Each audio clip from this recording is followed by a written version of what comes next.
कोल्हापूर शहरामध्ये विकासाची गंगा आणली हा सर्वप्रथम माझा मानस असेल.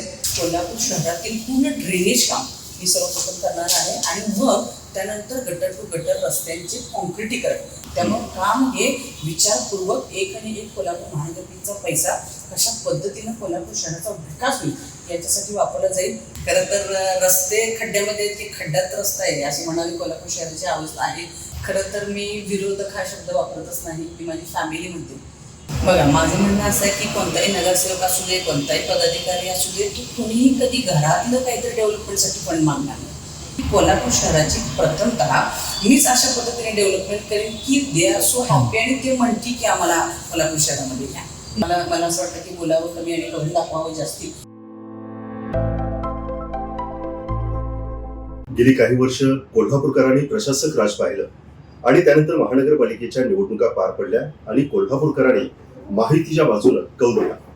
माहितीच्या वतीनं भाजपच्या महापौर पदाचा मान रूपाराणी संग्रामसिंह निकम यांना मिळाला आणि साहजिकच एका बाजूला गेल्या काही वर्षांचा प्रशासक काळ आणि आपण ज्यांना कौल देऊन सत्तेमध्ये बसवलं त्या महापौरांकडून अपेक्षा. अशा परिस्थितीमध्ये येणाऱ्या आव्हानांना कसं सामोरे जाणार आणि त्याच पद्धतीनं जो जनमताचा डोलार आहे तो कसा सांभाळणार आणि त्याच्यामध्ये निधी आणि विविध प्रश्न आहेत, या सर्वांच्याच बाबतीमध्ये पहिल्यांदाच थेट लाईव्ह मराठीवरती रूपाराणी निकम महापौर आपल्यासोबत संवाद साधत आहेत. नमस्कार. जय श्रीराम. पहिल्यांदा आपलं खूप खूप कौतुक आणि अभिनंदन यासाठी, कारण 9 वर्ष कोल्हापूरकरांनी प्रशासक राज पाहिलंय, फार मोठ्या अपेक्षा आहेत आणि असं म्हणता येईल की पहिल्यांदाच आता या सगळ्या आव्हानांना तुम्ही सामोरे जाता. तर कसं बघतं 5 वर्षाचं हे प्रशासक राज आणि त्यानंतर जनतेचे जे प्रश्न आहेत कुठले मिटलेत आणि कुठले राहिलेत असं जाणवतं आपल्याला?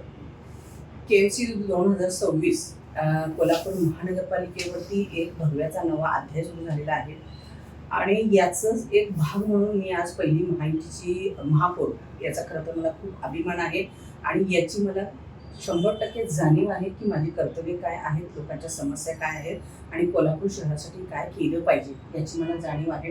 तुम्ही जर पाहिलं असेल तर गेली 15 ते 20 वर्ष थोडासा कोल्हापूरचा जो विकास थांबलेला आहे तो सर्वप्रथम करणं आणि कोल्हापूर शहरामध्ये विकासाची गंगा आणणे हा सर्वप्रथम माझा मानस असेल.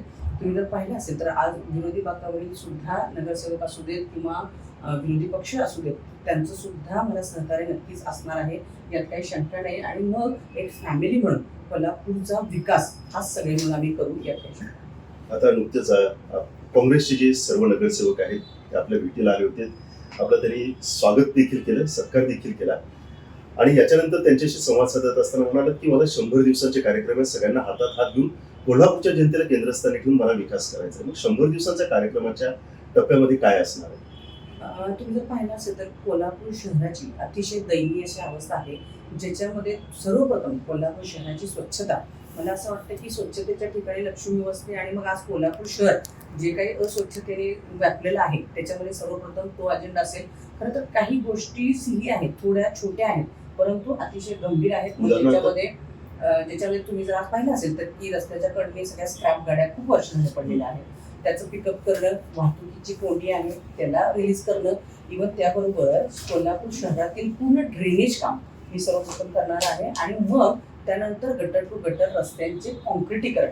तुम्ही जर पाहिलं असेल तर कोल्हापूर शहरामध्ये बऱ्याचदा ह्या उलटपुलट गोष्टी होतात, ज्याच्यामध्ये अगोदर फर्स्ट रोड केला जातो आणि मग नंतर ड्रेनेज केलं जातं आणि because of such bad methods त्याच्यामुळे कोल्हापूर शहराचा येणारा फंड वाया जातो आणि मग जो विकास नेमका करायला पाहिजे त्याच्यासाठी निधी कमी पडतो. त्यामुळे काम हे विचारपूर्वक एक आणि एक कोल्हापूर महानगरपालिकेचा पैसा कशा पद्धतीनं कोल्हापूर शहराचा विकास होईल याच्यासाठी वापरला जाईल. अजून खूप सारे प्रश्न आहेत ज्याच्यामध्ये तुम्ही जर पाहिलं असेल तर डिवायडरवर सारे बोगनवेल उगवलेले आहेत. कोल्हापूर शहरामध्ये झाडांची अवस्था, गार्डनची अवस्था, या खूप छोट्या छोट्या गोष्टी. खरं तर मी प्राधान्याने अजिबात मोठे हॉल असू देत किंवा मोठ्या मोठ्या काही नवीन प्रोजेक्ट आणण्याच्या ऐवजी प्राथमिक जे काही तळागाळातील लोकांच्या समस्या आहेत त्याच्याकडे प्राधान्याने लक्ष देतात. टिप्पर चालकांचे गाडींचे प्रश्न आणि मध्यंतरी त्यांची आंदोलनं सुद्धा झाली, तर या दृष्टिकोनातून कशा पद्धतीने हे सगळे प्रश्न सोडून देतील? तुम्हाला जर आठवत असेल तर पहिल्यांदा टिपर गाड्याचं प्रोव्हिजन आणि सभागृहामध्ये मी हा विषय घेतला होता की मॅन्युअली काम करण्यापेक्षा काही इक्विपमेंट्स असे कोल्हापूर शहरासाठी महापालिकेसाठी आणायला पाहिजेत बिकॉज ऑफ सच अ वे तर आपल्याला चांगल्या पद्धतीनं काम जे की कमी तासामध्ये चांगलं मोठं काम करता येईल. त्यावेळेला आम्ही आदरणीय चंद्रकांतदादा पाटील यांच्या सहकार्याने कोल्हापूर शहरामध्ये टिपर गाड्या आणल्या गेल्या होत्या. खरं तर खूप वाईट वाटतं या गोष्टीचं की 70-80 लाख रुपयाची बिलं वर्कशॉपची राहिलेली आहेत आणि मग त्या अनुषंगाने तितक्या गाड्या ॲज अ स्क्रॅप म्हणून पडलेल्या आहेत. तर या सगळ्यावरती मात्र माझं नक्कीच लक्ष असणार आहे आणि जेवढी यंत्रणा लवकरात लवकर सुरळीत करता येईल त्याकडे माझा प्रयत्न नक्कीच असणार. सर्वसाधारण कोल्हापूरकरांनी या प्रशासक काळामध्ये एक गोष्ट सातत्यानं अनुभवली म्हणजे घागर मोर्चे निघालेत, पाण्याचे प्रश्न प्रामुख्याने राहिले आणि महिलांचा आक्रोश पाहायला मिळाला. तर स्वतः आपण महापौर आहात, महिला महापौर आहात, हे सगळे प्रश्न आपण देखील त्या काळामध्ये जवळून पाहिलेत.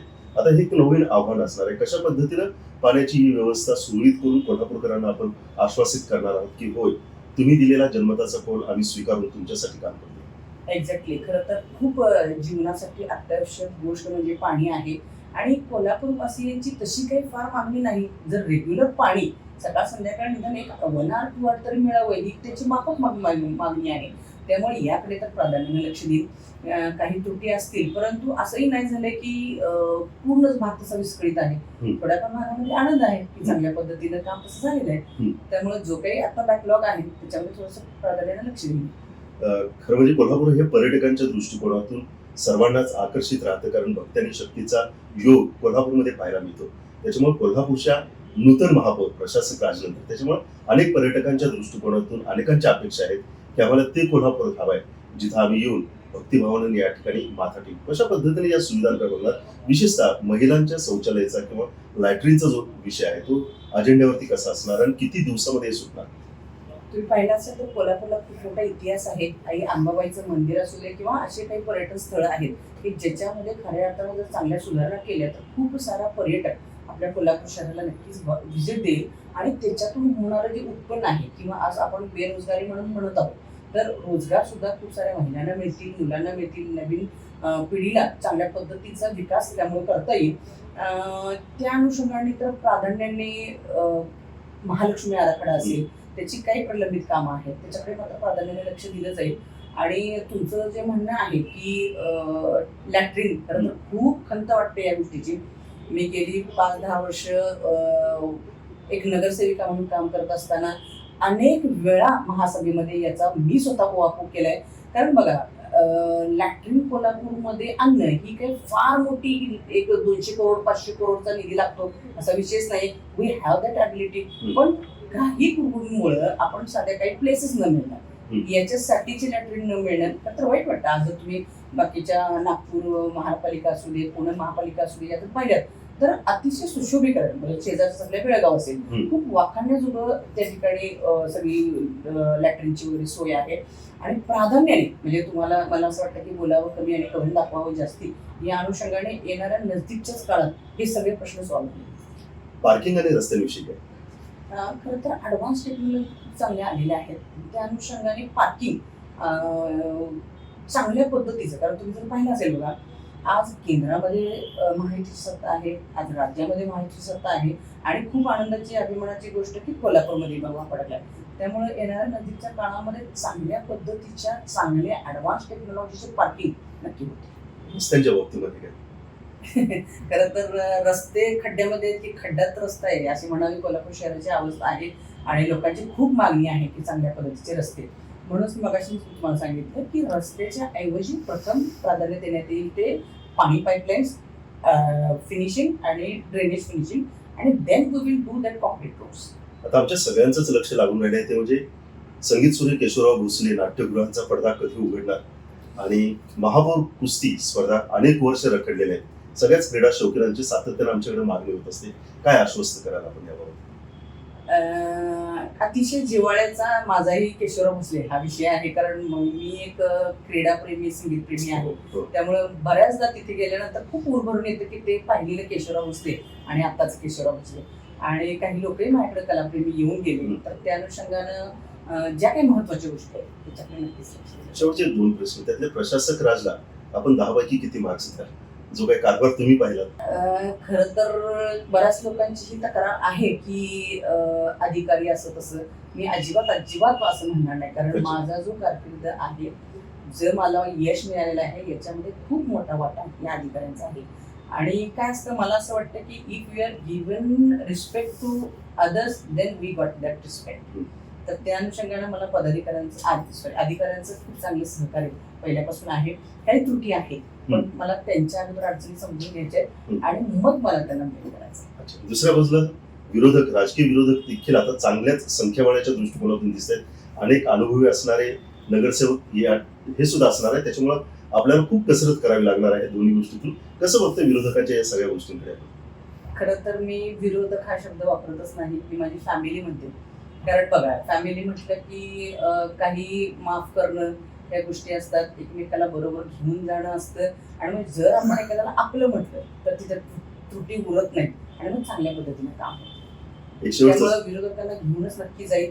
आणि जे काही विरोधक आहेत खरं तर मी एक त्यांचा अनुभव त्यांचे पाठीशी आहे किंवा त्यांचं मार्गदर्शन घेऊन अशा पद्धतीनेच सलोख्याने काम केलं. ओपन स्पेस कोल्हापूरमध्ये आहेत तर त्याचा युटिलाइज आपण कसं करणार? आणि दुसरा त्यालाच लागून प्रश्न की इकडे फुटपाथ आहेत, फुटपाथवरून कोल्हापूरकरांना चालणं खूप कठीण आहे. अतिक्रमणाचे प्रश्न सातत्याने भेडसावत आहेत आणि त्याच्यामुळे वाहतुकीची समस्या सुद्धा कोंडी होताना दिसते. कसं बघताय या सगळ्या प्रश्नाकडे? खरं तर फार खंत वाटतं या गोष्टी की वाहतूक यंत्रणा जी आहे ती थोडीशी कुठंतरी ढिसाळ झाल्यासारखं वाटतं. कारण तुम्ही जर पाहिलं असेल तर साधं पादचाऱ्यांना चालण्यासाठी सुद्धा आपल्या कोल्हापूर शहरामध्ये आणि वाईट तर या गोष्टीचं वाटतं की खूप सारा फंड आपण फुटपाथसाठी खर्च केलेला आहे, परंतु त्याचं युटिलायझेशन किंवा तो वापरामध्ये अजिबातच नाही. त्यामुळे तोही प्राधान्यानं म्हणजे वापरामध्ये त्याच्यामध्ये अतिक्रमण वाढलेलं आहे. अतिक्रमणाचा तरी सगळ्यात प्राधान्याने मी तो घेणार आहे. कारण मी जो तुम्हाला मगापासूनचे जे काही विश्वास दिले तर या सगळ्यामध्ये या सगळ्या गोष्टी केल्याशिवाय, अतिक्रमण काढल्याशिवाय किंवा जे काही अडथळे आहेत ते काढल्याशिवाय तर कोल्हापूर शहराची वाहतूक यंत्रणा सुरळीत होणारच नाही आहे. त्यामुळे त्याकडेही चांगलं लक्ष दिलेलं आहे. ऐतिहासिक वास्तू प्रचंड कोल्हापूरमध्ये आहेत, तर एक हेरिटेज वॉक या दृष्टिकोनातून सुद्धा कशा पद्धतीचे काय अजेंडा वगैरे आपल्याला करता येणार आहे? खरं तर खूप इतिहास आपल्याकडे मोठा आहे. स्वराज्य संकल्पक छत्रपती शहाजी महाराज, स्वराज्य संस्थापक छत्रपती शिवाजी महाराज आणि मग स्वराज्य संरक्षक छत्रपती संभाजी महाराज यांनी जी काही त्यांची कारकीर्द घालवली. आज तुम्ही जर बघितलं असेल तर एखादी बिल्डिंग उभा करणं ही किती अवघड गोष्ट आहे. मग ती साधी बिल्डिंग आणि मग अशा पद्धतीचे राजा रजवाडे असू देत, मोठमोठ्या हेरिटेज बिल्डिंग्स आहेत की या पुन्हा नव्याने होणार सुद्धा नाही. आणि मग त्याचं ज्या पद्धतीने पडझड सुरू आहे त्याच्याकडे खरं तर आपण खूप प्राधान्याने लक्ष द्यायला पाहिजे. कारण अशा वास्तू जतन जर आपण केलं तर चांगल्या पद्धतीनं पर्यटक कोल्हापूर शहरामध्ये येईल, त्यामुळे उद्योग व्यवसाय मिळतील आणि मग चांगल्या पद्धतीने उदरनिर्वाहाचं साधन होईल. आणि सगळ्यात महत्त्वाचं हा जो वारसा आहे तो जपण्याचं काम. केंद्रात नरेंद्रजींची सत्ता, राज्यात देवेंद्रजींची सत्ता, आपण उल्लेख केला त्या पद्धतीने आता भाजपची सत्ता कोल्हापूरमध्ये आहे. पण हे सगळं एका बाजूला असताना आपण सुरुवातीलाच महानगरपालिकेच्या निवडणुकामध्ये सांगितलं होतं की जर निधींची आवश्यकता असेल तर आम्हाला सत्तेमध्ये पाठवा. कोल्हापूरकरांनी तो कौल दिलेला आहे. आता निधी आणण्याची जबाबदारी, आता तो बॉल इन युअर कोर्ट की तो तुमच्या बाजूला आहे. तर कशा पद्धतीनं तुम्ही या निधीच्या दृष्टिकोनातून कोल्हापूरचा विकास करण्याचं नियोजन ठरवलंय या 100 दिवसांमध्ये? कारण ज्यावेळेस एखादं काम हातामध्ये घेतो इट शुड बी व्हिज्युअलाइज, की आपल्याला ते दाखवता आलं पाहिजे. भारताचे पंतप्रधान आदरणीय नरेंद्र मोदीजी यांनी ज्यावेळेला इलेक्शन जाहीर झाल्या त्याला तुम्ही एक वाक्य पाहिलं असेल की जो जाहीरनामा जाहीर झाला त्याच्यामध्ये नावच होतं कर्तव्यनामा. त्यामुळं भारतीय जनता पार्टी मग देवेंद्रजी असू देत किंवा आज मुख्यमंत्री एकनाथजी शिंदे असू देत किंवा आम्ही नगरसेवक लोक जे महायुतीचे आहोत यांना या गोष्टीची जाणीव आहे की आपली काय कर्तव्य आहे. आणि खरंच खूप आनंद आणि मी एक भाग महायुतीचा आहे.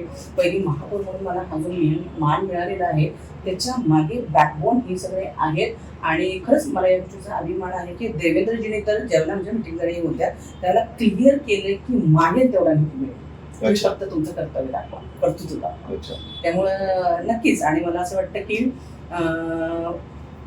जैसा बोले तैसा होणार. मगाशी मी राजकीय विरोधक म्हणालो आणि आपण त्याला या पद्धतीनं उत्तर दिलं की ते माझे कुटुंबातले लोक आहेत. याच कुटुंबामध्ये सुद्धा आपले सहयोगी पक्ष आहेत. एकनाथ शिंदेची शिवसेना आहे आणि त्याच पद्धतीनं राष्ट्रवादी. तर या भावांचं समजूत कशी घडणार किंवा समजूत म्हणण्यापेक्षा या भावांना एक घेऊन कसं पुढे जाणार? बघा, माझं म्हणणं असं आहे की कोणताही नगरसेवक असू दे, कोणताही पदाधिकारी असू दे, तो कोणीही कधी घरातलं काहीतरी डेव्हलपमेंटसाठी फंड मागणार नाही. तर कोल्हापूर शहराचा विकास किंवा कोल्हापूर शहरातील नागरिक यांच्याच प्रश्नासाठी तो हट्ट असेल. त्यामुळं सहकार्य आणि एकमेकांना हाताशी घेऊन जाण्याचंच काम होईल. एक शेवटचाच प्रश्न की बऱ्याच कंत्राटदारांची बिलं थकीत आहेत आणि तो मोठा आपल्यासमोर एक चॅलेंज असणार आहे की महापालिकेची उत्पन्नाचं जे आहे ते मर्यादित स्रोत आहे, देणी प्रचंड आहेत असं बोललं जाते. कशा पद्धतीने ऍक्च्युली काही त्रुटींमुळे म्हणा किंवा बिकॉज ऑफ फंडाचा प्रॉब्लेम कोल्हापूर शहराला आज जो काही इन्कम सोर्स व्हायला पाहिजे, मग काही घरफाळा विभाग असतील काही ज्याच्यामध्ये इन्कम सोर्स पाहिजे. काय असतं ना की जर आपल्या पॉकेटमध्ये पैसे असतील तर विश मिळेल, तर त्या अनुषंगानं पहिल्यांदा मुळाशी जाईल की काय महापालिकेकडे स्त्रोत राहतील की जेणेकरून महापालिकेचं उत्पन्नाचा स्त्रोत वाढेल. आणि मग त्या लोकांची खरं तर म्हणजे खूप मोठी खंत आहे की आपण काम करून घेतल्यावर कंत्राटदारांनी सुद्धा काही लोक लोन घेतात आणि मग कामं करतात, तर त्यांना व्याजामध्येच बुडायची वेळ आली आहे. त्यामुळे त्याकडे थोडंसं लक्ष देईल जेणेकरून इफ दे आर हॅपी तर आपल्या पुन्हा जो काही विकास आहे तो त्यांच्यावरती डिपेंड राहील की चांगल्या पद्धतीने काम करणं, चांगलं क्वालिटी काम देणं, आणि मग त्या अनुषंगानं ते कोरिलेटेड एकमेकांचे प्रश्न सोडवण्याचा प्रयत्न नक्की असेल. आपण म्हणालात की केंद्रात, राज्यात आणि कोल्हापूर महानगरपालिकेमध्ये आपली सत्ता आलेली आहे. त्याच पद्धतीने काही दिवसांपूर्वीच एक ग्रामपंचायतीचे, त्याच्यानंतर जिल्हा परिषदेचे सुद्धा निकाल लागले. त्याच्यामध्ये सुद्धा माहितीनं विशेषतः भाजपनं घवघवीत यश मिळालं. आता कोल्हापूरकरांचा आमचा प्रश्न आहे तो म्हणजे हद्दवाढीच्या बाबतीमध्ये आता काय घेणार भूमिका? तुम्हाला तर थोडं माहिती आठवत असेल तर तुम्ही बघितलं असेल की 2015ची जी आमची सभा झाली, त्या सभांमध्ये प्राधान्यानं हा विषय हद्दवाढीचा खूप वेळा मी सुद्धा घेतलेला आहे. माझं म्हणणं असं आहे की जर हद्दवाढ झाली तर चांगल्या पद्धतीचं फंडिंग कोल्हापूर शहरासाठी येईल आणि मग विकासाला चालना मिळेल. परंतु आज तुम्ही पाहता काही अशा त्रुटी आपल्याच कोल्हापूर महानगरपालिकेमध्ये आहेत, त्यामुळे काही खेडेगावातील लोक नाराज आहेत यात काही शंका नाही. परंतु एक ग्वाही या अनुषंगाने की कोल्हापूर शहराची प्रथमतः मीच अशा पद्धतीने डेव्हलपमेंट करेन की दे आर सो हॅपी आणि ते म्हणतील की आम्हाला कोल्हापूर शहरामध्ये या. तुम्ही जर पाहिलं असेल तर आदरणीय खासदार धनंजय महाडिक साहेब यांच्या प्रयत्नातून कोल्हापूर शहरासाठी खूप चांगल्या संख्येने इलेक्ट्रिक बसेस आपल्या कोल्हापूर शहरामध्ये येत आहेत. त्याचं जे काही पार्किंग स्टेशन आहे त्याचं थोडंसं काम बाकी आहे आणि त्याच्यामुळे तो थोडासा प्रलंबित झालेला आहे. परंतु आदरणीय फडणवीस साहेब यांनी तो प्रोजेक्ट खूप चांगल्या पद्धतीनं आता चालना त्या प्रोजेक्टला दिलेली आहे आणि त्या अनुषंगाने नजदीकच्याच काळामध्ये कोल्हापूर शहरामध्ये इलेक्ट्रिक बसेस असतील. तुम्ही आज वाहतूक यंत्रणाचं जर बघितलं तर खूप कोलमडलेली आपली अशी परिवहन विभाग तो आहे की ज्याच्यामध्ये लिटरली ड्रायव्हर्सचे पगार सुद्धा होत नाही, इतकी कोलमडलेली ती अवस्था आहे. तर त्या अनुषंगाने ज्यावेळेला इलेक्ट्रिक बसेस येतील त्याच्यामध्ये मग एअर पोल्युशन हा एक खूप मोठा पुढील येणारी पिढी आपल्याला माफ करणार नाही. त्या अनुषंगाने electric buses it will be a good project आणि त्या अनुषंगाने नदीच्या काळात लवकरात लवकर कोल्हापूर शहराची वाहतूक व्यवस्था सुद्धा सुरळीत होईल. तुमच्या पुढील वाटचालीसाठी मनपूर्वक शुभेच्छा. आणि आमच्या सगळ्यांचंच लक्ष, माध्यमांचंही लक्ष आहे, कोल्हापूर वासियांचं लक्ष आहे की आपण ही जबाबदारी खूप चांगल्या रीतीनं सांभाळा आणि त्या दृष्टिकोनातून तुम्हाला शुभेच्छा देतो. आणि लाईव्ह मराठीच्या वतीने मी आपल्या मनापासून आभार. सर्वप्रथम खरं तर मी लाईव्ह मराठीचं खूप आभार मानेन की माझ्या यशामध्ये सुद्धा या चॅनलचा सुद्धा खूप वाटा आहे. तुम्ही लोकांनी खूप छान आम्हाला रिस्पॉन्स आजपर्यंत दिला आणि म्हणून अशा पद्धतीचं यश मिळालं, त्याबद्दलही लाईव्ह मराठीचे खूप आभार.